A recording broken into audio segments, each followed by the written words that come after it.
Paula, bienvenida. Paula Alarcón es psicóloga, psicoterapeuta, docente y formadora, directora de Psicología Raíces y divulgadora en medios de comunicación. Es directora del programa de radio de psicología, Sabiamente, en Click Radio Televisión, sobre inteligencia emocional. Autora también de la colección Cuentos que transforman.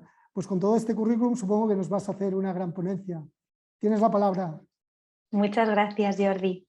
Bueno, lo primero, agradeceros la invitación. Es un honor y un placer abrir estas jornadas. Soy una apasionada de la psicología y que poder abrir, ¿no?, estas jornadas que justo van sobre terapias innovadoras es de una riqueza para mí increíble. Así que espero que disfrutemos juntos de este ratito. Y bueno, vamos a empezar un poco. Sé que tengo por ahí un PowerPoint, creo que eso es, ahora lo vemos. Esta pequeña introducción, ¿no?, conferencia inaugural, la he llamado Emociones y Psicología, porque siempre que hablamos de psicología es imposible no relacionarlo con las emociones, con el mundo de las emociones, y lo he llamado que va a ser nuestra fuente de vida, tanto para residentes como para nuestras familias. Y ahora vamos a pasar a la siguiente diapositiva y vamos a ver que dentro de la psicología podemos ver cómo la psicología en 20 años, en 30 años ha evolucionado muchísimo. Y de hecho tengo que deciros que hace muchísimos años, cuando yo estaba estudiando psicología, se veía o se creía que en las personas mayores no era, o sea, como que esto de hacer psicoterapia o trabajar la psicología o meterlo dentro era como algo muy innovador, porque antiguamente los clásicos hablaban que era un mundo que estaba restringido hasta determinada edad. Fijaros lo que ha cambiado, ¿no?, todo esto, y ahora nos encontramos que estamos en unas jornadas justo en el que vamos a abrir unas jornadas innovadoras, ¿no?, en los que vamos a abrir toda esta parte de la psicología y de las emociones, y vamos a estar realmente siendo partícipes de un momento de cambio que tiene que seguir cambiando, porque creo que la psicología tiene que meterse en todas las áreas, pero en esta área todavía con más fuerza, ¿vale? Porque además las personas mayores tienen una sabiduría increíble en todo su cerebro profundo y que en muchos momentos tengo la sensación que no estamos dándole ese potencial para que realmente sea esa fuente de vida que merece ser, ¿no? Y vamos a pasar a la siguiente diapositiva. Y vamos a ver que, claro, cuando yo pensaba, bueno, ¿qué puedo contarles, ¿no?, sobre la psicología y las emociones? Voy a hablaros del cerebro y de la parte neurobiológica, que a mí me gusta mucho, pero primero quería empezar con algo un poco más cercano a todos, que es emoción, ¿no?, las emociones. ¿Qué pasa con las emociones y por qué sería tan importante que estuviésemos realmente sensibilizados con ellas y saber qué hacemos cuando tenemos que trabajar con personas mayores? Y tenemos que saber que cuando me vino todo esto dije, voy a ver en la etimología qué significa, ¿no?, la palabra emoción. La palabra emoción significa movimiento, significa impulso. Si pensamos en las emociones, lo que podemos ver es que podemos sentir miedo. ¿Y por qué sentimos miedo? Pues el miedo lo sentimos porque es una situación de protección. Si vamos a cruzar una carretera y no tenemos miedo, o aparece una serpiente y no tenemos miedo, pues eso no es muy protector para la supervivencia. Por lo tanto, la emoción lo que va a hacer es movernos, es un movimiento es un impulso hacia la supervivencia y hacia la vida. Es una energía en movimiento, es un movimiento del alma, es algo que nos sacude, que nos conmueve, es algo necesario y es algo que todos tenemos en nuestro cerebro, que es necesario poner en acción en un proceso rápido en el que necesitamos, pues, la supervivencia, ¿no? O, por ejemplo, podemos sentir rabia en un momento determinado porque necesitamos protegernos, ¿no? Imaginaros que a un animal le estamos haciendo daño y en lugar de sentir rabia, ¿no?, y pegarnos un bufido, lo que hace es decir, oh, qué bien, cómo me gusta, ¿no?, y se pone alegre. Eso no sería adaptativo. Por lo tanto, esas emociones, ¿no?, que es lo que tiene que ver con la psicología, con esa parte de nuestro cerebro que es la amígdala, lo que está haciendo es que es completamente adaptativo para la supervivencia. Así que me gustaría que pudiésemos ver las emociones como os pongo en la siguiente diapositiva, que es de una manera muy curiosa, y es que podamos entender que las emociones cuando se despiertan, o sea, sí, nuestro cerebro, como os pongo aquí, nuestro cerebro cuando reacciona ante una situación de amenaza difícil, tiene una emoción, aparece una reacción biológica en el cuerpo y aparece una emoción. Eso es algo natural y el cerebro no puede sentir miedo si no ha vivido una situación tóxica, difícil, peligrosa, amenazante, ¿no? No es posible.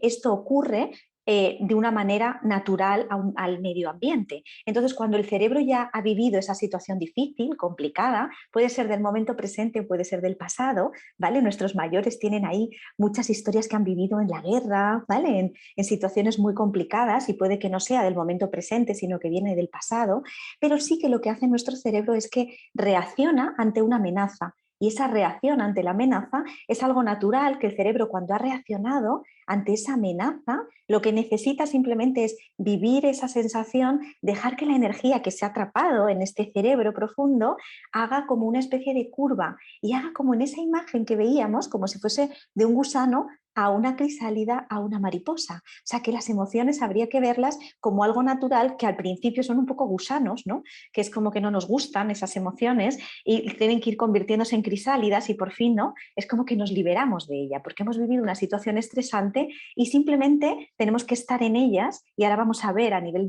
neurobiológico cómo vamos a hacer esto, para que las podemos ver como un ciclo natural de transformación al que tiene que pasar nuestro organismo. Tiene que pasar cuando vivimos situaciones difíciles. Imaginaos esto, qué importante en un periodo de la vida, ¿vale? Como es cuando nos hacemos mayores, ¿no? Esto es imprescindible, de vivir así nuestras emociones, que alguien nos ayude a vivir nuestras emociones así, cuando a lo mejor nunca las hemos vivido de ese modo, sino que nos han asustado. Y si tenemos la oportunidad, ¿no?, de tener una mayor calidad de vida en este momento, es importantísimo.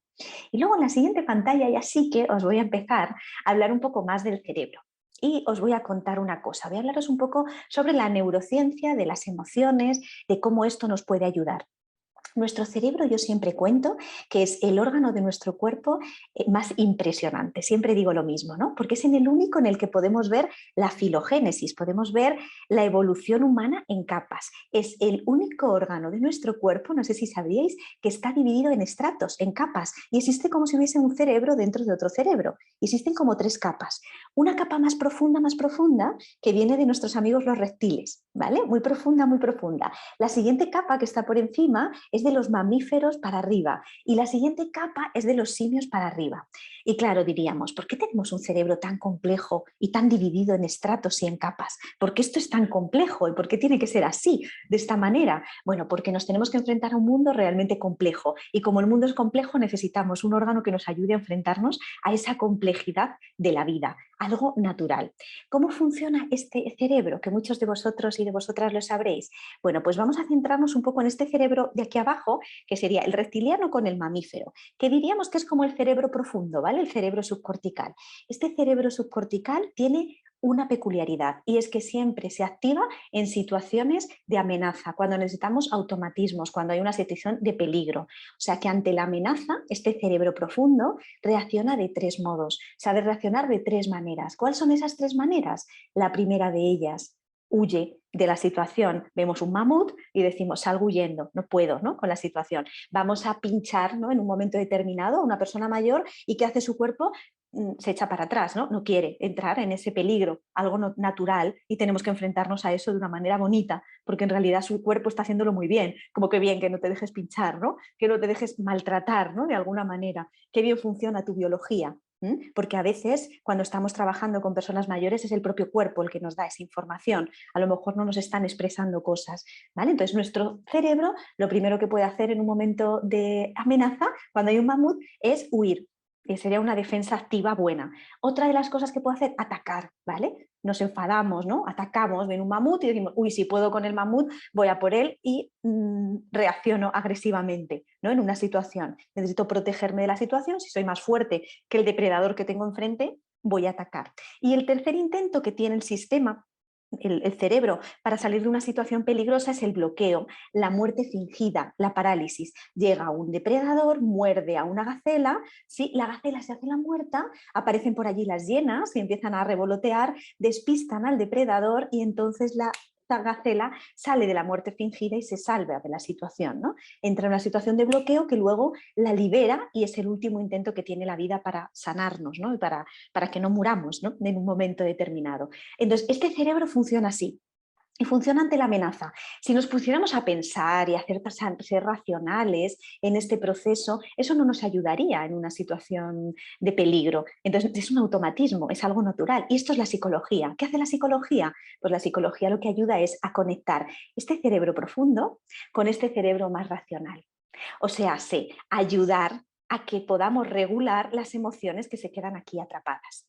Por lo tanto, esto es necesario en cualquier momento de nuestra vida. Pero cuando pasamos por situaciones complejas, por situaciones estresantes, por cambios de la vida en el que estamos en momentos difíciles, como puede ser el momento en el que entramos en nuestro último momento de la vida, ahí es todavía más necesario. O cuando somos cuidadores, ¿no?, de nuestros mayores, que estamos en una situación que ¡guau!, se amenaza nuestra vida, aquí necesitamos que alguien nos regule. ¿Y sabéis cuál es la única manera que tiene el cerebro humano de regularse? La única manera que tiene el cerebro humano de regularse es a través de otro cerebro regulado. Por ejemplo, estamos en un avión, hay turbulencias y son turbulencias un poco raras y decimos, vamos a mirar a la cabina, ¿no?, y vamos a mirar a las azafatas, pero no miramos si es bonito el traje que llevan, miramos si están en calma o no están en calma. Si están en calma, ¿qué hace nuestro cerebro? Calmarse. Si están nerviosas, ¿qué hace? Ponerse nervioso. Esto es algo que siempre se ha dicho, que los niños necesitan esa regulación para regularse, pero no solo los niños cuando son pequeños. Esto ocurre a lo largo de toda nuestra vida. Todos en una situación de amenaza y de crisis necesitamos a otro para regularnos. Una familia que cuida necesita a otro, ¿vale?, para regularse también. ¿Vale? Así que este cerebro tiene solo una manera de regularse, que es a través de otro ser humano tranquilo, en calma, que pueda dejar que la energía que aquí se ha quedado estancada, que se ha quedado atrapada por una situación estresante, porque hemos tenido mucha sobreestimulación, porque nos vamos encontrando que nuestro cuerpo no nos responde como antes nos respondía, necesitamos otro ser humano tranquilo para que nuestro cerebro pueda expresar y soltar lo que ahí se ha quedado atrapado. Cuando esto ocurre, vuelve otra vez la regulación natural de nuestro cuerpo. ¿Vale? Esto sería lo que ocurre. ¿Y qué pasa? Que este cerebro profundo, vamos a ver en la siguiente diapositiva, como este cerebro profundo tiene un montón de conexiones neuronales. Esta de aquí, fijaros, ¿no? Esta parte es la que más activa está en nuestro organismo. Entonces, imaginaros que si esto no está tranquilo, esto es lo que va a estar actuando. Y lo que ocurre en las personas mayores o cuando tenemos una situación de estrés, de cambio, de dolor, de malestar, es que esta corteza prefrontal, que es más racional, normalmente tiene menos fuerza, ¿vale? Y cuando estamos en un momento en el de hacernos mayores, esta corteza prefrontal a veces tiene procesos degenerativos en los que la parte cognitiva no está tan despierta como en otros momentos. Por eso se dice que en muchos momentos la parte frontal de nuestro cuerpo es como se pierde, y a veces podemos ver a las personas mayores que nos dicen las cosas tal cual, ¿no? Decimos a veces que sin prefrontal no hay un pensamiento, aparece todo lo que es la emoción. Así que esto necesita otro ser humano al lado que nos ayude realmente a regularnos, no a decirnos cómo tiene que comportarse este cerebro profundo. Este cerebro profundo es de una sabiduría ancestral increíble, y esta sabiduría ancestral nuestros mayores la tienen más que nosotros, porque han estado conectados con la naturaleza, con la vida, ¿no?, con cosas realmente muy, muy conectados. Esa biología, esa sabiduría natural está dentro. Solo tenemos que permitir que ocurra, ¿no?, y que pase, que llegue, ¿no?, esa naturaleza.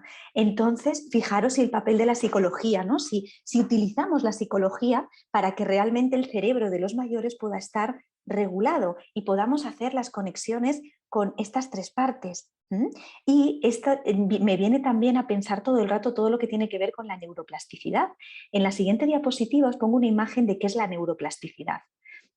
Ay, no, perdón, antes quería hablaros de, sí, esta de la neuroplasticidad, gracias. Aquí podemos ver un cerebro cuando está haciendo el cableado, ¿no?, y las conexiones neuronales. Nuestro cerebro funciona a través de input eléctricos. Cuanto más caminos y cuanto más recorra nuestro cerebro estas conexiones y estas carreteras, más tranquilo se sentirá si vamos conectando estas conexiones de tranquilidad. Antiguamente se pensaba que la neuroplasticidad ocurría en una época de nuestra vida y que una vez que pasaba esa época ya no había conexiones neuronales o nuevas carreteras por las que podía ir nuestro cerebro. Pues esto se ha descubierto que no es así. La neuroplasticidad ocurre a lo largo de toda nuestra vida. Y además es necesaria, porque eso es fuente de vida. Cuando hay movimiento, hay vida. Si no hay movimiento, no hay vida. Para mejorar la calidad de vida también tenemos que nutrir a nuestro cerebro. Tiene que tener esa capacidad para seguir avanzando. Y si queremos ayudar a nuestro cerebro a que suelte esa emoción que tiene, ¿cómo podríamos hacerlo? Pues os he traído una investigación para que entendamos esto, una investigación sobre las lágrimas, y que es esa diapositiva que veíamos anterior a la neuroplasticidad, y simplemente es una investigación que me pareció muy interesante. Se hizo un estudio y se cogió a personas que estaban llorando por cortar cebolla o por estar expuestos a humo o a situaciones un poco agresivas para los ojos, ¿no? Y entonces en ese momento se cogió esas lágrimas y se analizaron. Y luego se cogió un grupo de personas en las que analizaron las lágrimas que venían por expresar emociones dolorosas o cosas dolorosas, ¿no? Que habían vivido, experiencias traumáticas o experiencias difíciles. Cuando se analizaron unas lágrimas y otras, se encontró algo muy interesante, y es que en las lágrimas en las que era por dolor emocional, esas lágrimas contenían ACTH, noradrenalina y adrenalina. La ACTH es la hormona del estrés, o sea, sé que cuando lloramos, que cuando expresamos, que cuando soltamos eso que está ocurriendo ahí hay una liberación del estrés. Y el estrés no se libera diciendo a esa emoción, ya, no pasó, esto no pasó nada, ¿no? Es como, si tú eres fuerte, si tú puedes con todo. No, el cerebro humano está preparado, y el organismo humano, para también tener como una fuente, ¿no? de lágrimas dentro que son sanadoras. Que soltándolas simplemente viene bien. En muchos momentos queremos animar, ¿no? A nuestros mayores, queremos animar a las personas que cuidan. Es que lo que necesitan probablemente es sentirse escuchados, y es dejar que su organismo vuelva a ese ciclo natural. Cuando estamos mal y llegamos a casa por la noche y hemos tenido un mal día, si alguien en ese momento nos corta y nos dice, venga, pero tú eres muy fuerte, tú puedes con todo, y tú, déjame que exprese, ¿no? Déjame que cuente, déjame que hable de esto que me está pasando. Esto neurobiológicamente es sanador. Esto es lo que necesita nuestro organismo, ¿vale? Esto es lo que yo quería contaros. En la siguiente diapositiva os pongo una imagen, ¿no? En la que vais a poder ver cómo, ahora la vamos a ver, después de esta imagen, que era cómo podemos acompañar, ¿no? Pues dando un sostén, mirando que nuestra biología está preparada, y que lo único que tenemos que seguir aprendiendo es cómo podemos admirar nuestra biología de una manera natural, porque es algo muy innovador, pero es algo muy ancestral, ¿no? Que tenemos que seguir haciendo. Cómo podemos cuidar en realidad, ¿no? A nuestros mayores y a los cuidadores de nuestros mayores, estando presentes, entendiendo su cerebro, y quizá llenándonos un poco de esto que hemos podido estar viendo durante estos minutos, ¿no? de conferencia inaugural. Y bueno, ahora yo creo que hay un turno de preguntas. No sé si hay algo que queráis preguntar o que os quede con ganas de decir. Te veo, Jordi, ahí. Pues sí, pues realmente ha sido muy interesante tu ponencia. Realmente lo que has explicado, que un cerebro humano se ha de regular con otro cerebro humano en el mundo de las emociones, realmente es para pensarlo, y todo el sentido del mundo. Tenemos unas preguntas que nos han hecho aquí unos espectadores, que por ejemplo podríamos empezar por esta. ¿Qué podemos hacer las familias y los profesionales a nivel práctico para poner en práctica lo que nos explicas?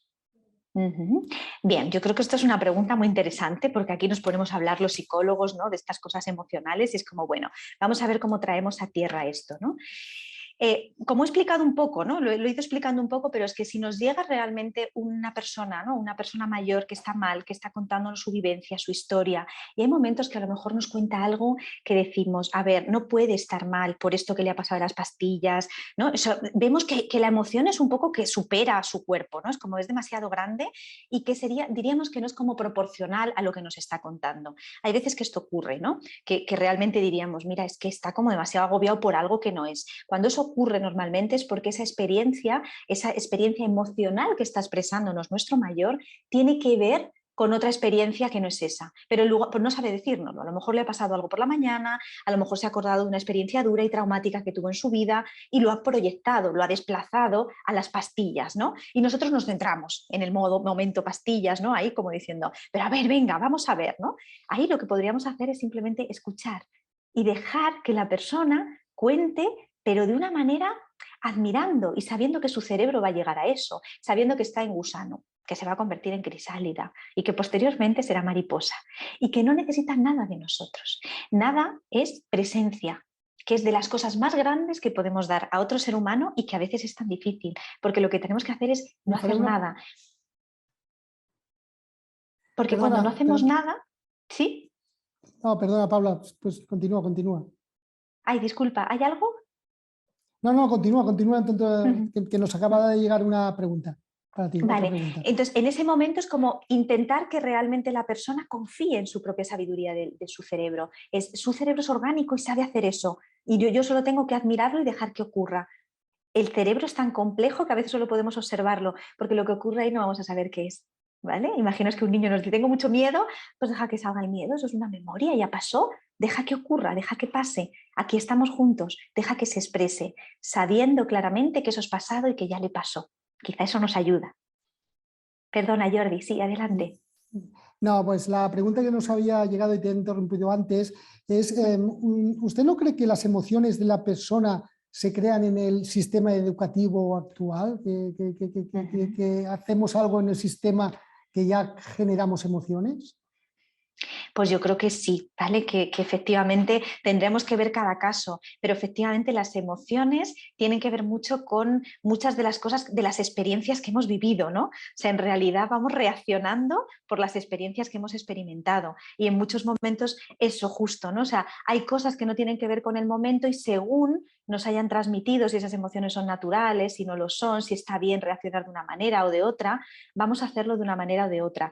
Sí creo esto, que todo tiene un aprendizaje y que vamos aprendiendo, pero lo que también sé, y creo que es muy interesante, es que este cerebro que tenemos todos, no es posible que sienta miedo, tristeza, rabia, por nada. O sea, este cerebro no da puntada sin hilo. Quiero decir que solo reacciona ante situaciones externas. No puede decir voy a tener miedo si no hay una situación de miedo, ¿vale? No es posible. Lo único que nos puede hacer una educación es que puede regular más o menos o puede reprimir más o menos una emoción, pero la emoción puede estar ahí, ¿vale? Es igual que un moratón. Podemos tener un moratón y el moratón a lo mejor no nos acordamos dónde no lo hemos hecho, pero nos hemos hecho una contusión. No es posible que eso venga de la nada. Pues no es posible tener una emoción que venga de la nada, porque el cerebro no sabe tener miedo si no viene porque ha reaccionado, es una reacción, ¿vale? Automática del organismo natural. Lo hemos podido aprender a reprimir, a regular bien, ¿vale? Si nosotros nos regulamos, por ejemplo, estando solos, que hay personas mayores que lo que hacen, ¿no? y adultos que lo que hacen es regularse solos, yo estoy mal y me voy solo, ¿no? Han utilizado mucho esta estrategia que se decía, ¿no? De cuando te tranquilices ya va y vienes, ¿no? Es como si se regulan solos, cuando así no se van a regular, van a reprimir las emociones, las van a dejar por ahí debajo y luego les va a salir en otra situación, porque no es posible. Un síntoma de salud es la búsqueda de un otro cuando estamos mal y eso regula de manera natural porque es orgánico. Entonces yo diría eso, que las emociones no suelen venir, ¿vale? De la nada. Pues muchas gracias, Paula. Seguro que has ganado muchos oyentes en tu programa, sabiamente, en Click Radio, y te agradecemos tu participación en estas jornadas de Musbí. Muchas gracias, ha sido todo un honor y un placer. Gracias, Jordi.